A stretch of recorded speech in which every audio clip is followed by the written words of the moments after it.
What's going on, guys? Welcome back to the W.A.D.E concept.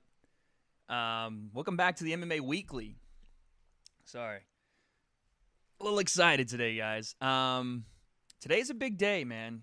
For one, I learned how to use my digital camera correctly, so I'm proud of myself for that. Literally 3 seconds in the stream, I had to mention that. And two, we had a massive, massive card this week. The UFC 228 pay-per-view, if you guys weren't aware, just happened, and oh my God. We had some killer results. Before we get into it, though, I want to thank you guys, as always, for tuning into the W.A.D.E concept. We're getting back into what we love, and that's the MMA content, and that's breaking down MMA in its most pure form and at its highest level, and that's what we're doing here. So thank you guys so much for being here. But yeah, we just got off of UFC 228. I rewatched every main card fight. We're not going to go over every fight, but there were some exceptions I did want to go over. Kelsey's already in the chat. Thank you so much, cutie. But yeah, we're going to go over a couple of the fights that I was interested in, and we're just going to kick off this podcast by talking about the main event. Like, we're going straight to it, straight bangers off the cuff. We don't care. We're going straight into the main event, and then we'll get to the other stuff, okay, because I'm excited about it. So, if you guys didn't know, spoiler alert, if you guys haven't seen the pay-per-view yet, or if you haven't seen it at all, I'm sure you have by this point. If you haven't, go watch it. I think the UFC holds the pay-per-view rights, so go over there. Search their website. You'll find it pretty easily. So there's my spoiler alert. If you guys did happen to catch it, you know that Tyron Woodley finished Darren Till with a Darce choke, which was amazing. Afterward, got his black belt from Dean Thomas, which was so emotional for him. And just a really cool scene for everyone. So just an amazing, amazing night for the UFC. It wasn't, a lot of people said a lot of the fights were boring, and it didn't have the name recognition that we're going to talk about maybe coming up with a card in around a month or so. I'm sure you guys know who's fighting. It's this Irishman and this Russian that they're fairly unknown, but I'm sure you MMA heads know who they are. Anyway, this was a great card, and its finale was the culmination of so many different arguments that you saw from both sides, where people thought Darren Till was going to walk Tyron down and blast him with big shots and put him out early. You thought Tyron was going to be too much with the grappling to be able to take Darren to the ground and from there finish the fight. And it didn't happen that way. We all thought if the fight was going to end by knockout, it was going to be Darren Till knocking Tyron Woodley out. And if we thought it was going to be, a grappling contest and a decision, we thought Tyron Woodley would win a decision.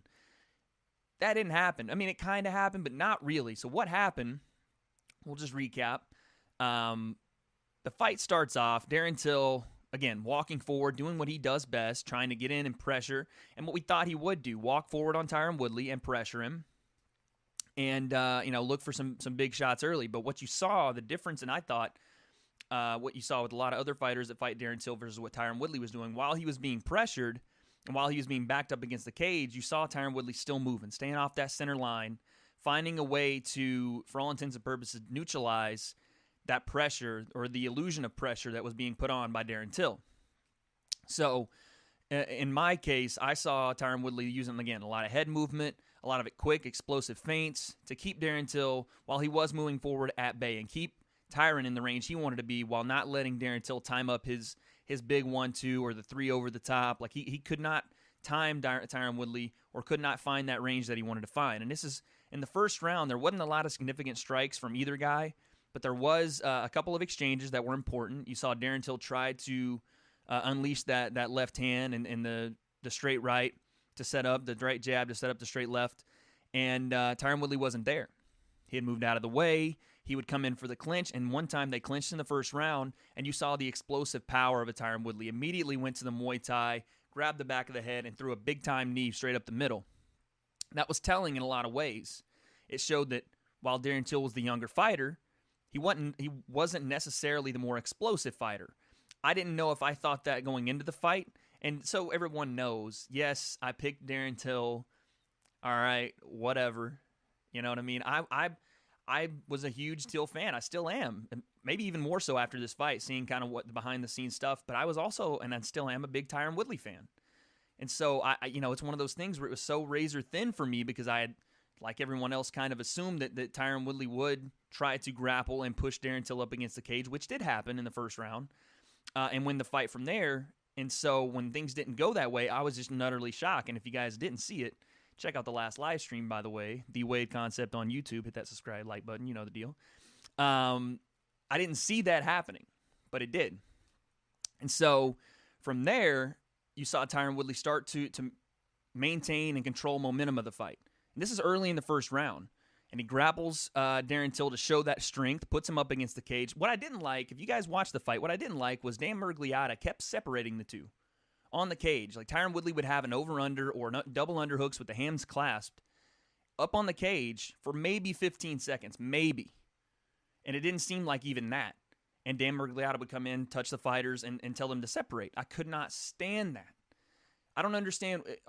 Is this a kickboxing match? Is that what the UFC has become? Is that because it seems like any time that there's a minimal break in action, whether it's on the ground, whether it's on the cage, any type of break in grappling action, the referee comes in, touches the guys, tells them to stand up or separate. I get it. It's a spectator sport, but your spectators are here to watch the UFC, the Ultimate Fighting Championship. That doesn't say the Ultimate Kickboxing Championship. It doesn't say the Ultimate Boxing Championship, the Ultimate Fighting Championship. Grappling is a major, major part of MMA. I cannot stand it when guys come in and separate the action that quickly. Now, I get it if there's really no action and it's been 30 seconds, a minute of guys just literally laying on each other, but Tyron Woodley was utilizing foot stomps. He was shifting his head to control the posture of Darren Till. Darren Till was flipping Tyron Woodley on the cage. They were both moving and trying to escape, switching the hands, and again, the separation. So I didn't really like that, but it is what it is. The fight goes on. And the first round kind of ended with another one of Tyron Woodley's blitzes right at the end of the round. Darren Till might have caught, I think he threw one big left hand. It caught Tyron right on the hands. And so that was the end of the first round. I couldn't really hear the corner advice. The corner advice from Darren Till, I remember them trying to implement him or encourage him to throw the overhand left. Said the overhand left was there. It's a crucial factor in what happens next because Tyron Woodley's corner was basically telling him to be looking for the straight left, look for the overhand left. So both corners kind of had an idea of what they wanted to do. Tyron Woodley's corner obviously knowing the better game plan for Darren Till because Darren was really trying to fill Tyron out in that first round. And so second round starts. Darren Till again walks forward like he always does.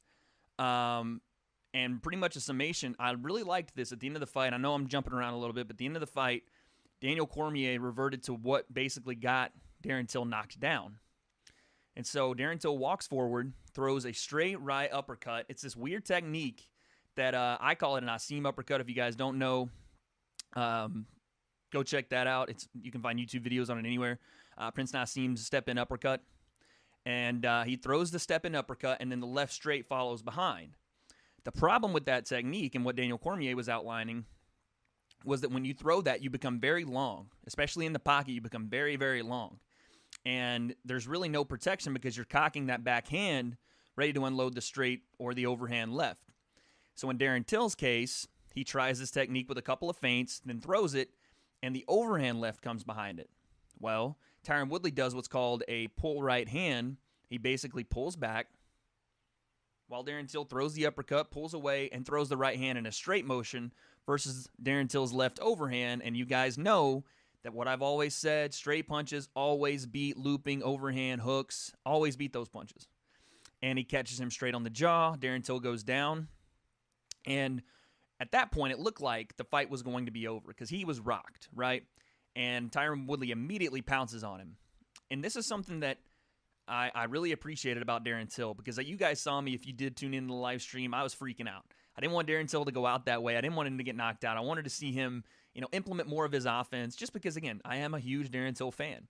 But at the same time, I was excited because that was a massive bomb that Tyron Woodley let off. Like, you forget how explosive this guy is. And we'll talk about being a prisoner of the moment like I talked about in the live stream. In the moment, it's so flashy and surprising to you that those last 3 fights that you saw him, as people called a boring fighter, they just go away like that. You saw an amazing technique, a pull right hand that you wouldn't see. You didn't think anybody could counter the counter fighter Darren Till, or at least you hadn't seen it done well until Tyron just did. So that was what we saw. Sorry, I just hit my camera. But that's what we saw. And from there, Tyron Woodley is unleashing some ferocious ground and pound, some nasty elbows on top, hammer fists, some amazing ground and pound technique. And then you see what's called courage, right? You see Darren Till fighting off, telling the referees, okay, trying to survive. And you see on the other side, perseverance by Tyron Woodley, because he could have easily just said, okay, look, I'm not going to finish this dude. Let's stand it back up. But he stayed calm. He stayed composed, as a champion should, and he kept with his game plan. Nothing too flashy, but to stay there, ground and pound, control, regain top position, all those things. And you saw him move past Darren's guard easily, get into half guard, get into full mount, but Darren Till did recover, get back to half guard, which was ultimately his undoing. Because as he got to half guard, he tried to stay very close, kind of in a side, almost a turtle, like crab kind of movement. He was in a side, he was inside control, but he was in half guard, but he was almost on his side, which opened up the Darce choke for Tyron Woodley. Darren Till didn't see it coming, and thus the fight was over. But all in all, it taught me a lot of things about the two competitors in the main event. One, that Darren Till is a young guy, and I hate when people say he wasn't ready, because that diminishes what Tyron Woodley did. When you say someone wasn't ready, or he didn't deserve to be there, like, stop that talk, because it's absolutely not true. He deserved every bit of what he earned to be there. He was 17-0. It's just one of those things where Tyron Woodley had been in bigger fights and had a better game plan coming in, implemented it successfully, completely successfully. And so with that, I saw another example of Tyron Woodley defying the odds, or in this case, the odds makers, and winning another title defense. The guy, and I talked about this with one of my friends on Twitter, when are we going to give this guy respect? Like, when are we going to actually sit down and say Tyron Woodley is one of, if not the best welterweight of all time? 4 title defenses is not George St. Pierre's 7 or 8. I understand that.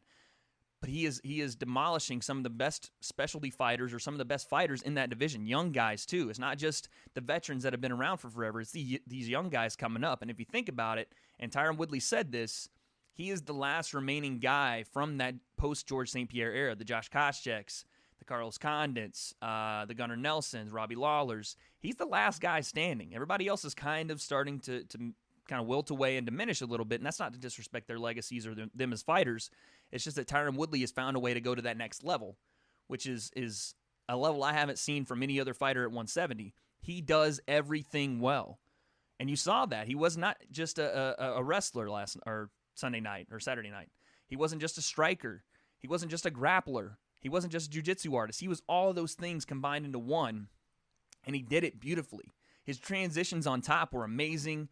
It's not saying that Darren Till is any kind of crazy black belt on the ground, but Tyron Woodley did what he had to do, stay composed, and showed what a champion does.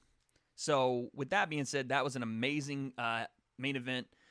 I thought it showed that Tyron Woodley could very well rule this division for a long, long time, because there are guys coming up, and we'll talk about one of the challengers just in a second. But Tyron Woodley just does everything so well, and he finds ways to break down game plan and neutralize the one thing you're really bad at, or the one thing you're really good at, and take it to you in that realm. Like, everyone thought Darren Till was going to be by far the better striker. I thought he would be the better striker. I thought he would control tempo on the feet. And Tyron Woodley looked at all of us and goes, oh, that's cool. Eat this right hand, and absolutely threw a nuclear warhead. And the one thing you can't prepare for, regardless of how good you are in any aspect, is how explosive Tyron Woodley is. You can't prepare for it by anybody else in the gym, because no one at that weight class is as explosive as he is. No one. I don't care if it's Kamaru Usman, Darren Till, Robbie Lawler, anybody. Stephen Wonderboy Thompson, Jorge Masvidal. No one is that explosive. And so, Tyron Woodley presents a matchup problem for everyone. Even guys that are similar to him, like Kamaru Usman. Or a guy we're about to talk about, Colby Covington. He is a dangerous, dangerous man for anyone that steps in that octagon at 170, or if he ever wants to go up to 185. I don't know. I mean, a Yoel Romero matchup would be insane, let's admit. Or, a Robert Whittaker matchup would be insane. But that's for another podcast. Darren Till. What do we say about Darren Till? It shows that he's an uber competitor. It shows that of course, everyone hates losing, but you could really tell this one got to him.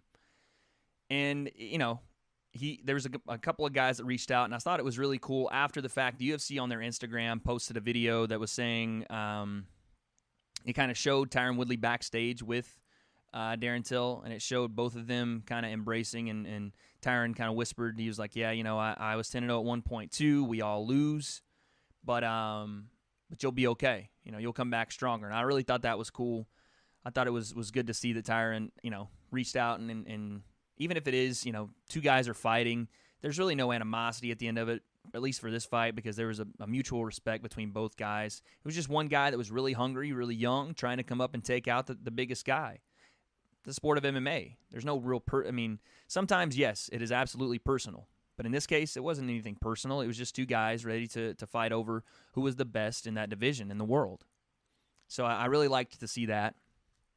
But yeah, Darren Till, he didn't get a chance to really show a lot in his technique, in his power, and his speed, because Tyron Woodley neutralized everything. Enough can't be said about how amazing that performance was.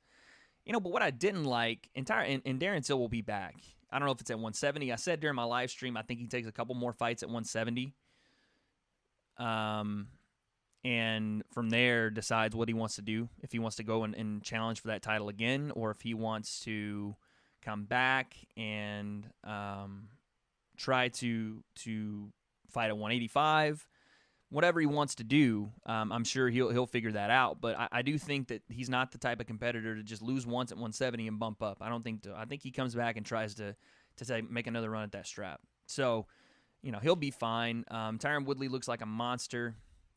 But I'll tell you one thing I didn't like. I saw this on Instagram or Twitter or somewhere, maybe on YouTube, and I think it's kind of funny because I don't think that this person knew that it was Darren Till fighting. But if you guys saw Snoop Dogg reacting to the fights, I thought that was pretty funny, because Snoop Dogg was basically yelling a lot of obscenities at the screen, obviously.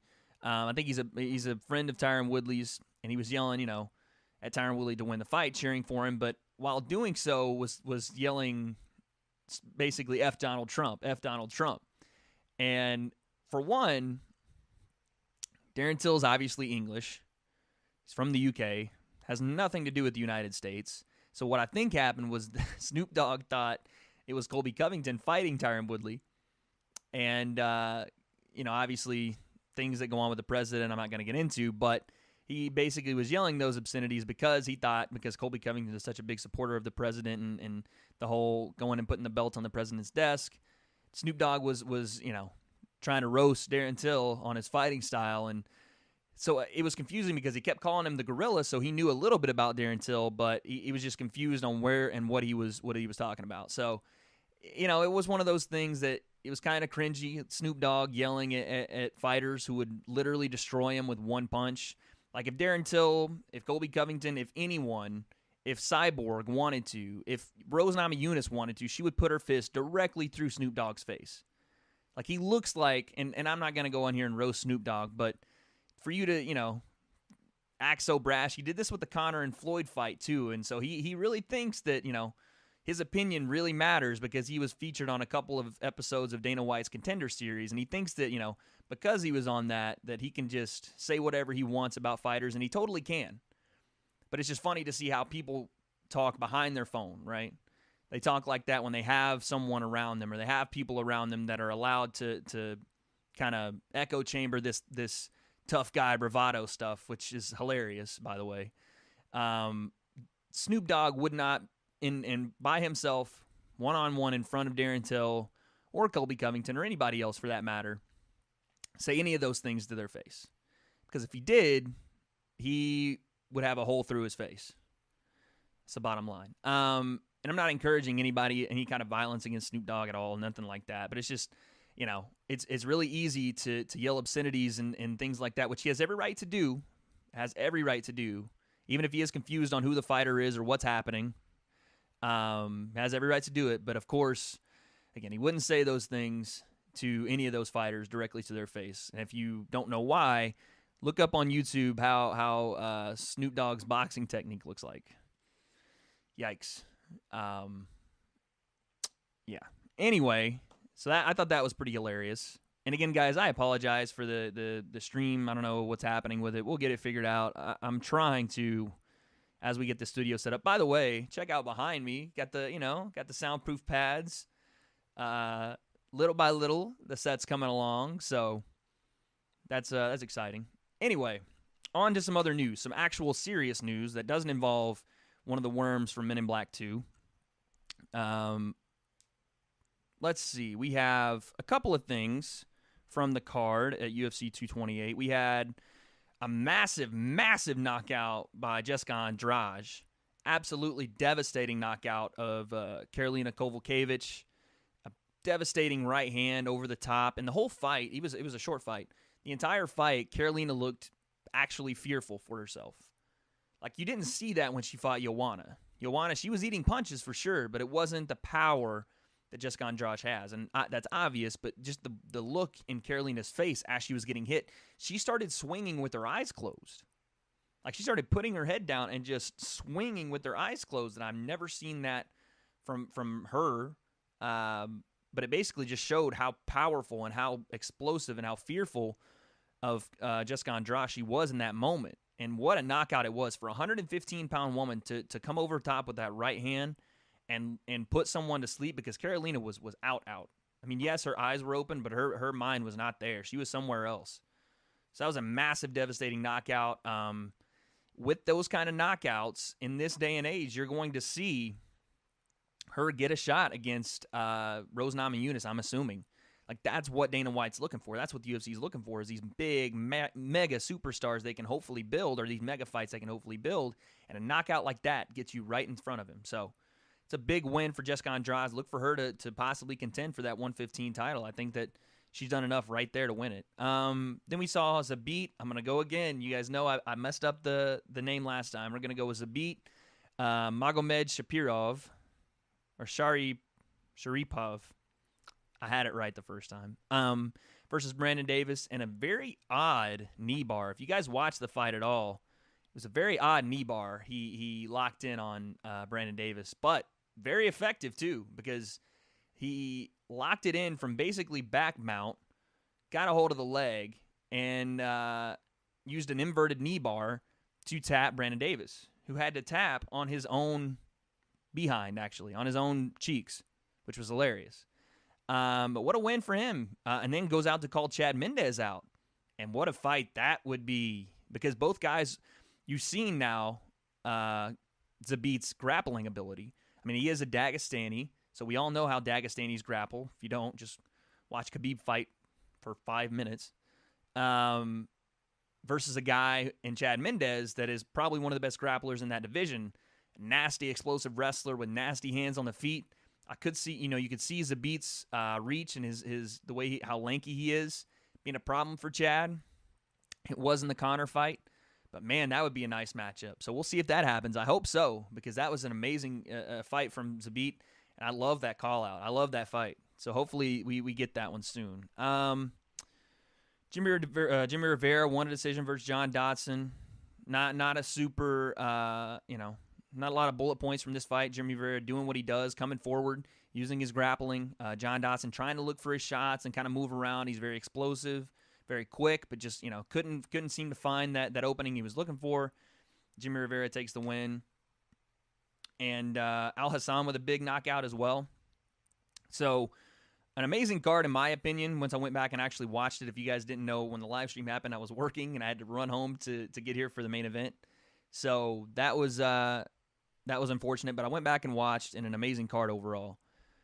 But yeah, that's 228 in a nutshell. My thoughts, Tyron Woodley looks, and it's really easy to be a prisoner in this moment and say Tyron Woodley looks unstoppable, and no one can touch him, and he's going to rule this division forever.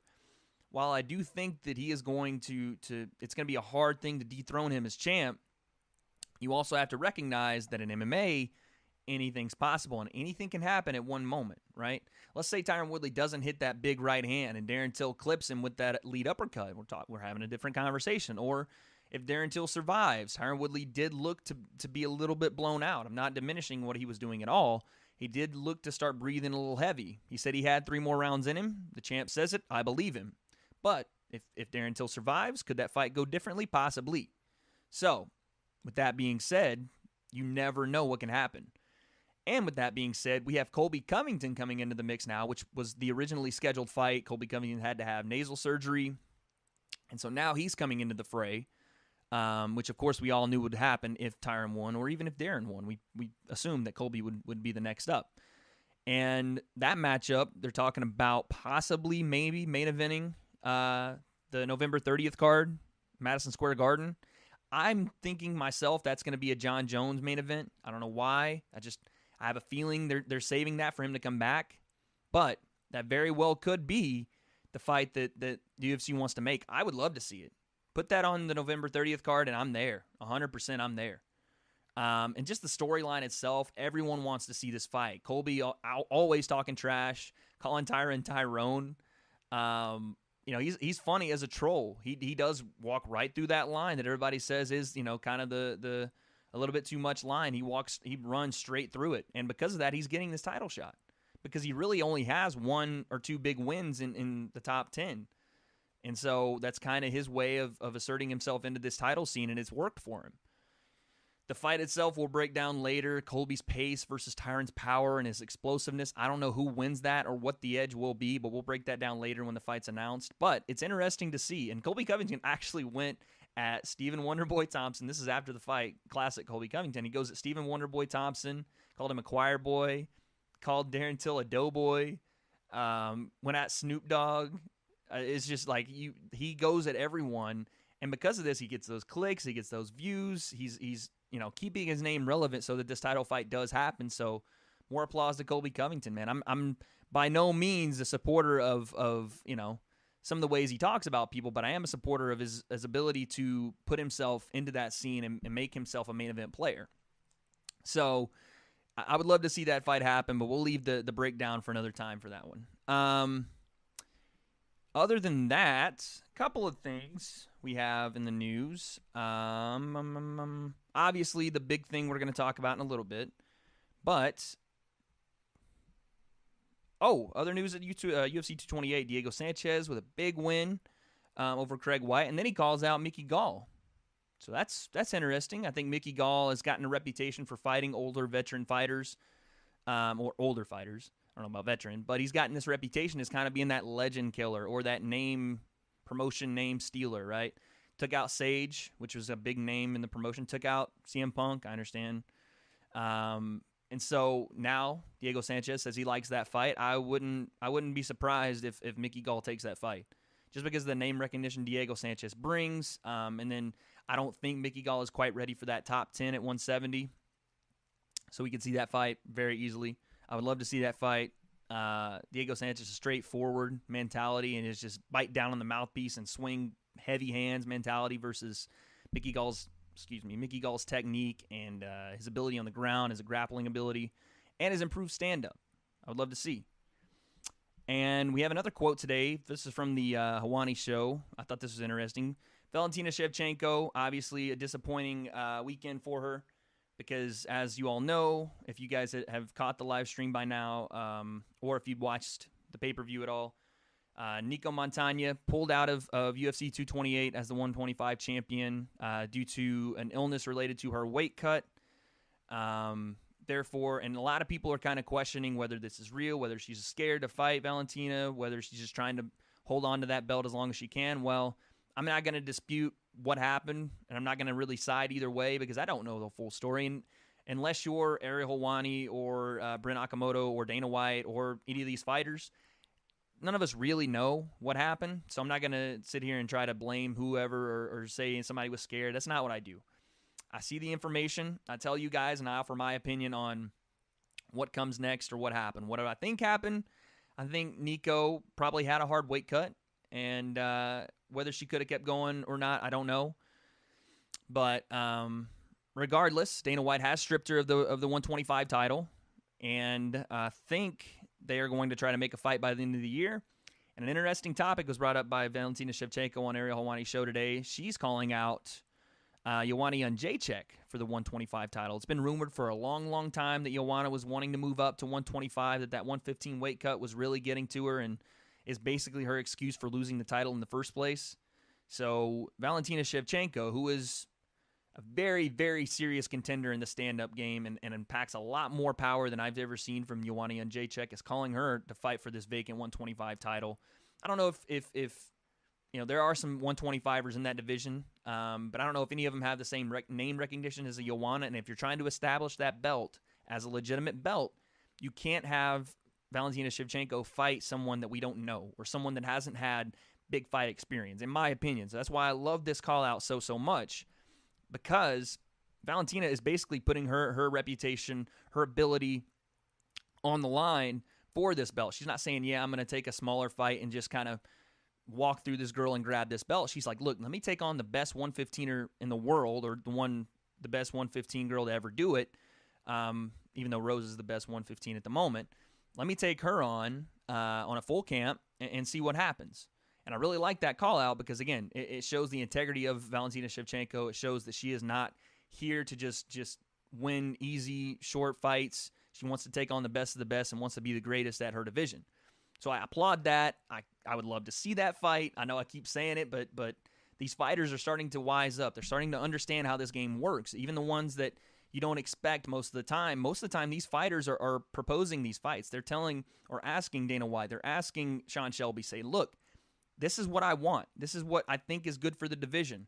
Used to be fighters left that up to the matchmakers. Now we're starting to see, because of this rise of social media, the rise of the entertainment aspect of the sport, you're starting to see fighters call out other fighters because even though you don't want to admit it, that's kind of what you got to do in this day and age. So I love to see that. I hope that fight gets made. We'll see. Other than that, we can talk about the upcoming card. We have a long way to go with this card, guys. So we're not going to do any kind of predictions, not yet. We're not going to do any kind of fight breakdown yet, but we can talk about a little bit about UFC 229. Let me pull up the card really quick. Let's talk about it for just a little bit. Actually, you know what? Let's do this. Let's do this. And again, guys, I apologize about whatever's happening with the stream right now. I know I'm dropping frames. But we're going to get it figured out.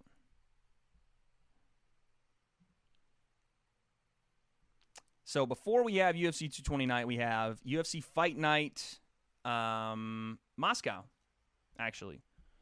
No. Is that what it is? Yeah, UFC Fight Night Moscow. And the main event to be Mark Hunt versus Alexei Oleinik. That's a pretty, two veteran guys going at it. Mark Hunt obviously possessing the massive right hand. Oleinik with amazing takedowns, amazing grappling. We also have Nikita Krylov on the card. We also have Andrei Arlovsky on the card. Obviously, you're going to see a lot of Russians on this card. I think this is the UFC's first time in Moscow, if I'm not mistaken. If you guys can correct me on that if I'm wrong. But some interesting fights there coming up. So we'll see if Mark Hunt can keep his, because he kind of has been around that mid-tier at the heavyweight division, right, where he's not really beating the upper-level guys, but he's also not losing the guys he shouldn't lose to. I think he still has a lawsuit going on with the UFC, so it's interesting anytime he's always fighting, right? But yeah, that's coming up. And then, of course, we will talk about the UFC 229 event coming up because I know you guys want to. And I want to. We have a month away. We're so far away from this fight that I don't want to just get on my stream and go, okay, this is who's winning. This is what we're going to do. No, we're really going to take our time and break this fight down, the main event I'm talking about. And the card itself, we're going to really break down because there are some big fights on this card. A lot of people are overlooking the fact that Tony Ferguson is on this card. And Anthony Pettis is on this card. So we'll have 4 either current or former lightweight champions on this card.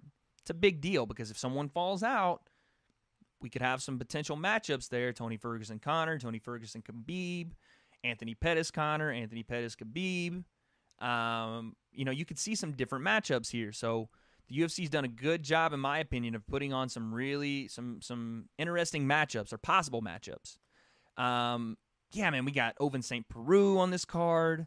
We got Derek Lewis and Alexander Volkov, who's coming off a big knockout win. Michelle Watterson, Sean O'Malley, Dennis Formiga.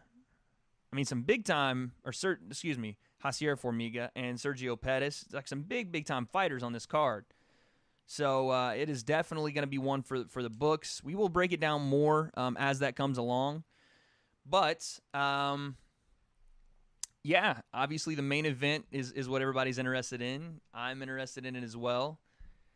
There's so many possibilities with this fight. Everyone's going to be talking about it. Everyone's already talked about it. We're not going to go, like I said, too deep into it. Obviously, if you guys have been following either guy on social media, they're kind of keeping this a little quieter, and I understand why, because, there is such history between these two guys that if you put them in a room together, talking about Conor McGregor and Khabib Nurmagomedov for the lightweight title, if you put them in a room together, what you're going to find is that something's going to happen, and it's going to be detrimental to the business, right? This is strictly a business move by the UFC to not put them in any kind of space where they can, have a physical confrontation until those cage doors close. Smart move, but also it kind of deprives us, and Conor has come out and said that he doesn't want to do a lot of media leading up to this fight, and I completely understand that, because you are dealing with a guy in Khabib that is 26-0. You don't ever see that in MMA. A guy that has dominated 26 people, never lost, only showed weakness a couple of times. This isn't Nate Diaz. This isn't, an Eddie Alvarez who had been beat, who had weaknesses, who had flaws in their game. Whether it's, Nate Diaz's inability to land big shots or sometimes make fights look decisive. Whether, he does have a massive gas tank. He can finish fights. Most of the time it's on the ground, and his punches do add up. And he did finish Conor. But in that second fight, even if it looked like, at some points Nate Diaz was teeing off, his shots didn't really hurt Conor, and it didn't look like at any point. Conor, obviously the gas tank is always an issue, but he found a way to right that wrong in the second fight and was landing big shots. I mean, he knocked Nate down 3 times.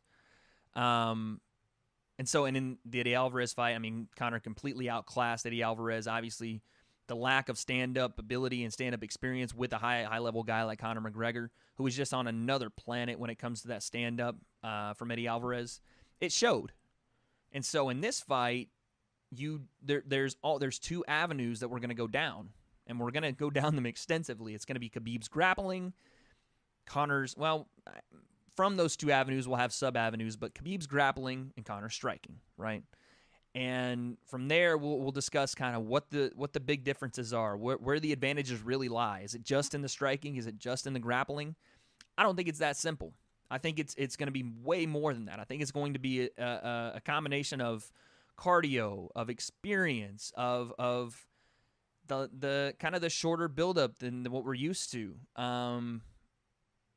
How they perform in such a massive environment. We know Conor does really well in those environments. Khabib has never, while he has performed on a high level, he's never performed in front of what's going to be a mental onslaught from Conor McGregor, and the fact that the crowd is going to be a sold-out arena, strictly there for those two.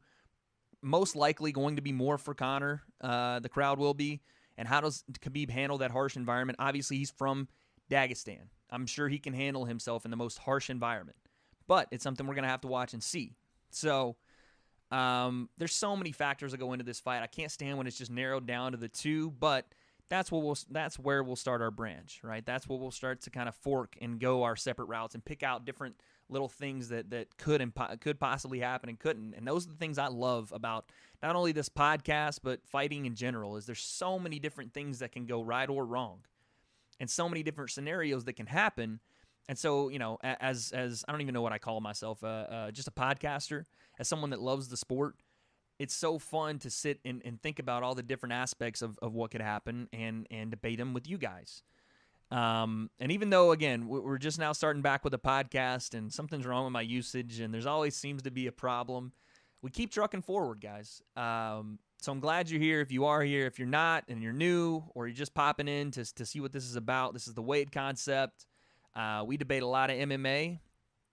Sometimes we go outside of that realm. But today isn't one of those days. Maybe soon, but not today. But yeah, that's been the week in MMA, at least on the kind of the surface. There are some smaller stories that I didn't get to today, but a lot of this week has been centered around, at least the last couple days, has been centered around the 228 main event and just the ability of Tyron Woodley to neutralize every opponent that's in front of him. Can we start recognizing this guy as the champion he is and the greatest, one of the greatest of all time? I think he came into this fight number 5 on the pound-for-pound list. Come on. I'm a big Conor fan. I'm a really, really big Conor fan, but there's no way that Tyron Woodley should be under Conor McGregor after doing what he's been doing to guys that were higher than him on the pound-for-pound list, and him beating them and still not moving.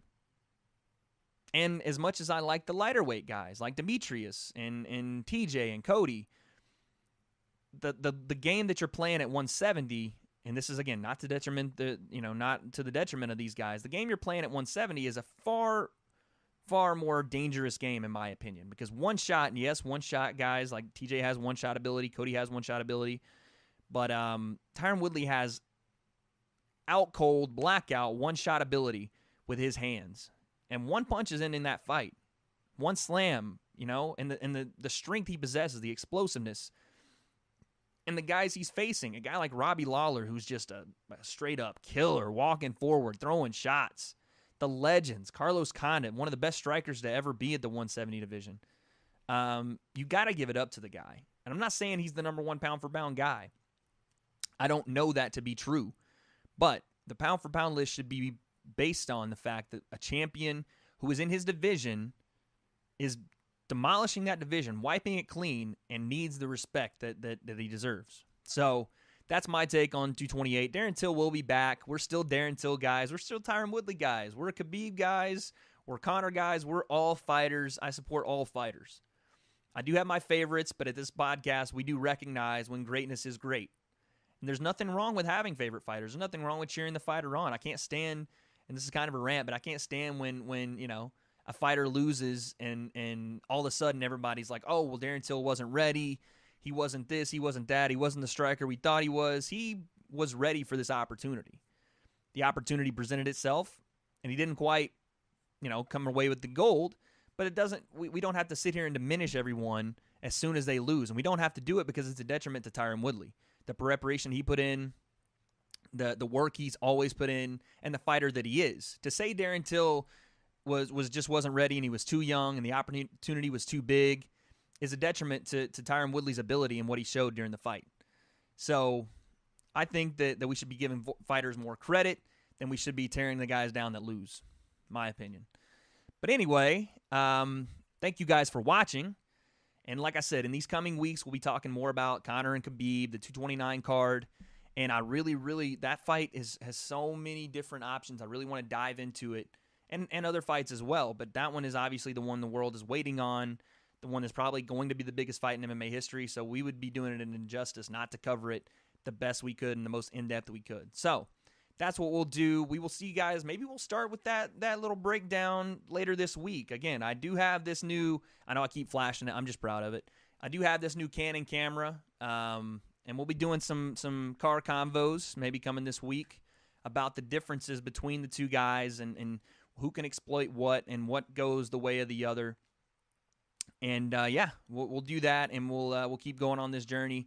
Again, guys, it's about commitment. I'm here to commit to you guys to always keep this podcast going, regardless of what the dislikes look like, or the likes, or the comments, or the views, or any of that. I love doing this, and I love you guys being here. So thank you so much. We'll see you sometime later this week. Hopefully, in about a week, this set will be like completely done. So you guys will see a little surprise behind me, hopefully. But anyway, thank you guys so much. I hope you liked UFC 228, because I did. I had a great time watching it, even if I barely caught the back end of it and had to kind of watch it in reverse. Tell me what you guys thought of the fight. Tell me what you think that happens with these 170s moving forward. Who's next after, looks like it's going to be Colby, but what happens in that fight? Who's next for Darren Till? And what's coming up at 229? Who do you guys think's winning these fights? Like, give me your breakdowns in the comments. If you're new, hit that subscribe button and hit that like button if you like what we're doing here.